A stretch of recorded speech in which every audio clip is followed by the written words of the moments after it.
Hello and welcome. My name's Heather. I'm a registered professional counselor and a certified life coach. I've had my private practice for about 9 years, and today I'm going to analyze the Gilmore Girls episode where Rory and Dean go to their first dance. So let's dive in. Well, it's not really at my school, but it's kind of given by my school. What is it? Well, it's this kind of thing where you go and they play music and you're supposed to get all dressed up and do some kind of dance, and then there's chicken. I love how Rory describes the dance. And then there's chicken. It's pretty obvious that she's nervous and that she's not being clear that it's a dance. I'm lost. It's a dance. There she goes. So, yes, she finally says that it's a dance. And in the next scene, we see how Rory reacts to Dean's response. So let's take a look. And it's not like I'm dying to go or anything, but it is a new school, and being a part of the social activity is really important for children. She says that she's not dying to go. And she's trying to find reasons to convince Dean that going to the dance is something that she should be doing. So, for example, it's a part of her school. Getting involved in social life is important. So she's using these external reasons to help downplay how badly she wants to go. So, are you asking me to go to a dance with you? No. Yes. There's a lot of talking around what she wants. Usually when people do this, they, 1, aren't too sure what they want, or 2, they're worried about how the other person will react. In Rory's case, maybe she's really nervous of Dean's response or worried that he's going to say no. Ultimately, she's afraid of getting rejected. And I'm sure if you picture yourself asking someone that you like either to go out with you or go to a dance, you can also imagine how nerve-wracking that would be. So do you want to go? Honestly? Yeah. I've actually never gone to a dance before. From what I can see, she really does want to go to the dance. And instead of being clear and assertive about that with Dean, she downplays it. And this could be because if he rejects her invitation, it won't hurt her as much. And this happens a lot in our everyday interactions with other people. Because they're lame? Yeah, and it's just not the way I ever wanted to spend my time. I mean, I'm not a big joiner. Okay, fair enough. So Dean's being honest and telling Rory that he's never been to a dance before, and that it's not really his thing, and that's totally okay. However, Rory was also really respectful with his answer, which is good.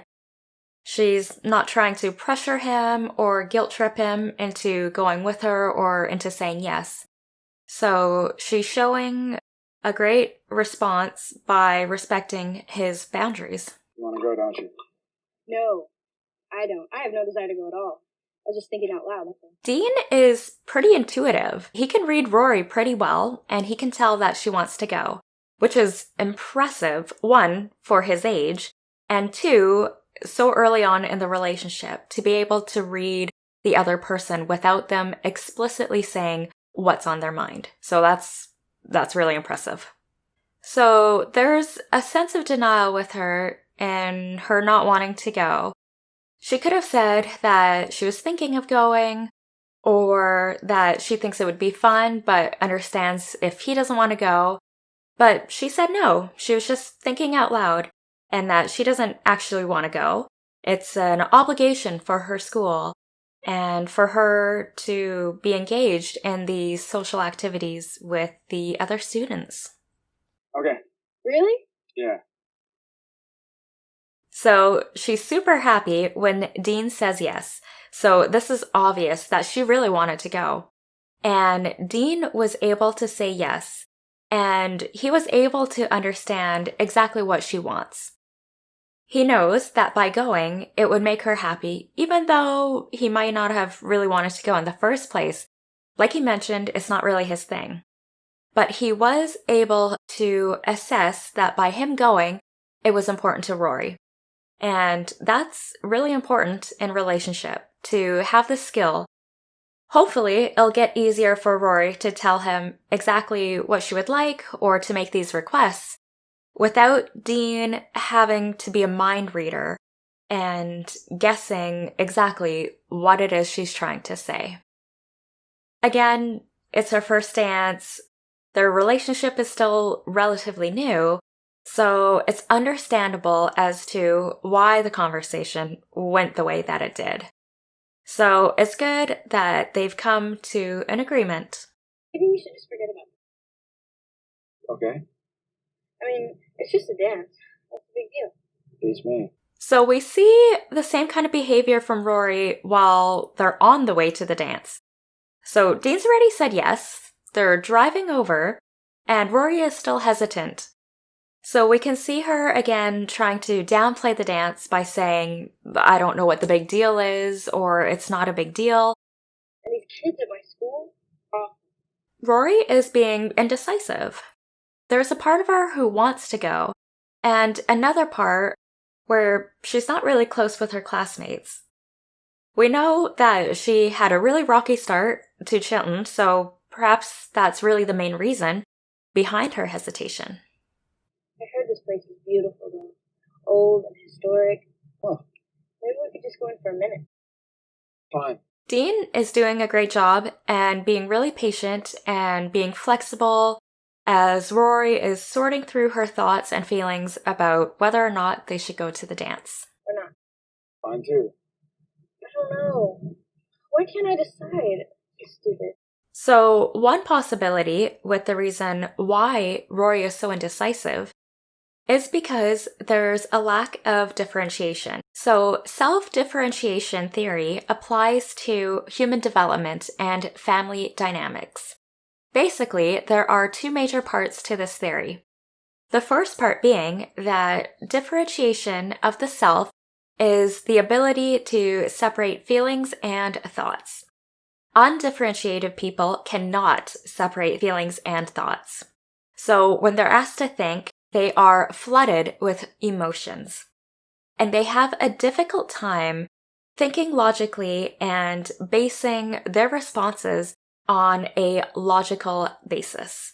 The second thing is that they also have difficulty separating their own thoughts and feelings from other people.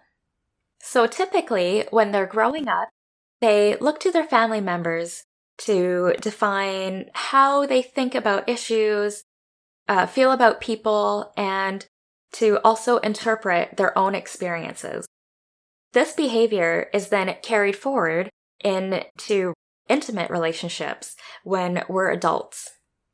So we do know that Rory is really close with Lorelai. They have very similar personalities, and they've mentioned several times throughout the show that they're each other's best friends. So even within that, that's an interesting dynamic to unpack maybe in another video, which is the relationship between Lorelai and Rory. So it's possible, given that information, that Rory isn't self-differentiated. So who knows, but it's an interesting thought. What do you think? I think that you look amazing. Maybe just a couple minutes more, right? Dean gave a really great answer because he didn't say yes or no, let's go to the dance or not. But he gave her an answer that gives Rory the feeling of confidence and security, which helped her come to her own decision. So, we could just get our picture taken and leave. We could. Or we could dance a little first. Yeah? I stress a little. Something slow. That sounds good. Dean is really good with reading Rory's reactions. So he'll suggest one thing and see how Rory reacts. And then he'll suggest something else, which is the complete opposite. And then he'll read her reaction. Right, so in this situation, he's saying, oh, maybe we'll just get our pictures taken and leave. And he can see Rory isn't too enthusiastic, but she said, oh, okay. And then he says, or we could dance a little bit. And you can see her again lighting up. So this is kind of the same pattern that we've seen when she was asking him to the dance. Again, it could be because she's shy and she just wants to be flexible and go with the flow. It's a new relationship, so she doesn't want to be overbearing. But this behavior can also indicate the lack of self-differentiation, because she could have just said, "Oh, no, I would like to stay for a dance or two," or something like that, instead of just going along with what Dean was suggesting. So the way that I like to think about people who are not self-differentiated is like they're a leaf in the wind. So they go wherever the wind blows them. And the wind in this case would be other people's opinions and thoughts. So instead of standing on her own 2 feet, people who aren't self-differentiated are easily swayed by what other people think or say, or even what they want. Oh, this is Dean. Dean's Louise and Madeline. At this point, Rory still isn't really friends with Madeline or Louise, although Louise is a lot friendlier. Are you 6'1", 6'2"? Does he get like a prize if he guesses? I'm 6'2". 6'2" is a good height. You think? I think. Wow, Madeline is really putting the moves out on Dean. And in front of Rory. That's not cool. Huh. What do you think? Too tall? Not in heels. Good. Although the saddle shoes make it kind of difficult. Well, I'll just have to stoop then. I guess so. Okay. I'm bored. Dean's ignoring it, and he's only paying attention to Rory, which is a good reaction because it shows that there's no temptation, and he makes sure that Rory is feeling safe and secure in the relationship. And for her to know that Madeline isn't a threat, and that she doesn't have to worry about Madeline hitting on Dean or him straying, and that he's not interested in any of Madeline's advances. So this dancing thing is not something I want you to get used to or comment on. That goes both ways. If I kiss you, is a nun going to come out and boot me out of here? It's not a Catholic school. So I can kiss you. Yeah, you can kiss me. Dean asking for permission to kiss her. Very respectful. While Tristan is lurking in the background and watching them like a creeper. So let's see when Tristan and Dean meet for the first time. I'm Tristan. Yes, we have. What are you talking about? Rory's mentioned. Oh, so you're the big, strong protector? Little princess needs a protector. You see Tristan trying to escalate the situation by trying to push Dean's buttons. What is he really working towards? Like, is he actually trying to fight Dean? Because I think he'd lose. What's your problem, man? Nothing. Just don't like your girlfriend, that's all. Really? Doesn't look that way to me. Yeah, it doesn't look that way to me either. I don't really care how it looks to you. Hey, you got my path, not the other way around. Tristan has this elementary school crush on Rory, where he would make fun of her or bother her, but secretly he likes her? I get it. They're still in high school, but I figured most people at this age would have grown out of that phase by now. I remember when I was in grade 1 or 2, and there was this boy in my class who would just not leave me alone. He was bothering me all the time, and I think he even kicked me. And when I told my teacher what was going on, her response was, "Oh, he's doing that because he's got a crush on you." Really? So what you're telling me is that when a boy treats us badly, it's because they secretly like us. And instead of reprimanding the boy, you're telling me that this is normal behavior and that I should get used to boys treating me badly and using physical violence against me because that's how they show their affection? She could have used this opportunity to teach the boy that it's not okay to treat others like that, especially if it's someone you like. But instead of actually talking to the boy, which I don't think she ever did, she's basically telling me that I need to get used to this kind of behavior and that I should be flattered by it because he likes me, so therefore I should take this nonsense and this abuse.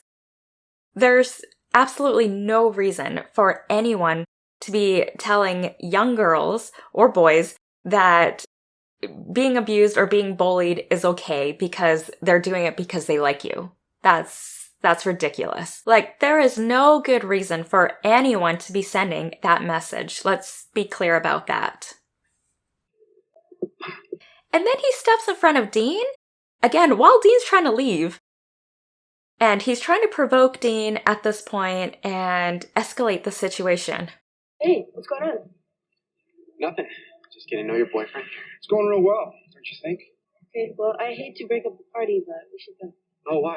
Little girl's gotta be home. Stop. Then Rory comes in and tries to de-escalate this situation by helping Dean leave the dance with her. No, I think you two make a very cute couple.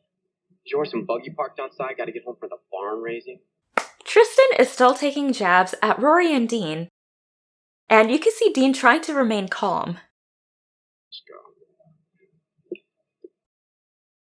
And then Tristan thought it was a good idea to step in front of Rory. Like, his actions are getting slightly aggressive. He's essentially getting up in their face, all up in their space.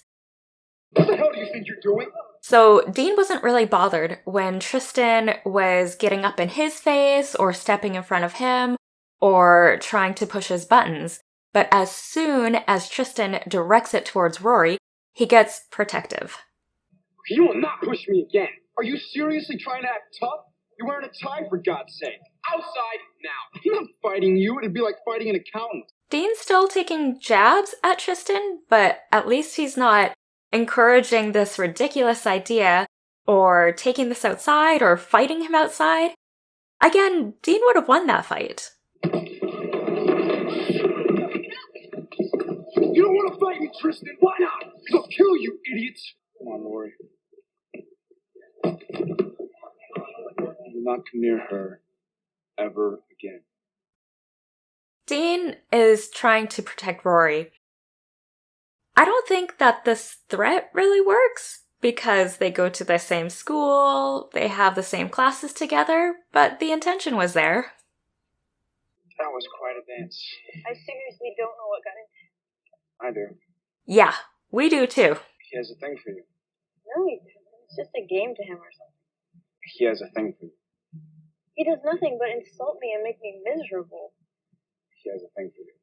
I would like to point out that Dean isn't acting jealous, even though it's clear that another good-looking guy is crushing on Rory. And that they go to the same school and are in the same classes. We can see Dean is super calm about this. I don't know how I feel about this whole situation. What do you mean? I don't know. Having my boyfriend defend my honor. Boyfriend? What? You said boyfriend. Right, so they haven't had the conversation around, are they boyfriend and girlfriend? Are they exclusive? I didn't mean that you were my boyfriend. Okay. I don't think you're my boyfriend. Okay. Maybe Rory is worried that her and Dean aren't on the right page, or she doesn't want to seem pushy or desperate. Are you my boyfriend? And, broadest sense of the word way? No, in the real, hi, this is Dean, my boyfriend, kind of way. Well, I am if you want me to be. Okay, good. So Rory took a big step when she asked a clear question to Dean about their relationship status. And she's not talking around the idea of him being her boyfriend. She's actually asking. I do. Okay. It's settled. Yes, it is. Perfect. So she said it. It's official. And that is a really good example of clear, functional communication. A+. And that concludes today's episode where I analyzed the show Gilmore Girls. If you have any scenes that you would like me to take a look at and to talk about, feel free to let me know in the comments below. Make sure to subscribe because next week we're going to be analyzing Rory and Dean's 3-month anniversary. So for those of you who are huge Gilmore Girl fans, you know that this is going to be a really good episode. So make sure to subscribe and hit the bell to get notifications so you don't miss this episode. Until then, be kind and love yourself.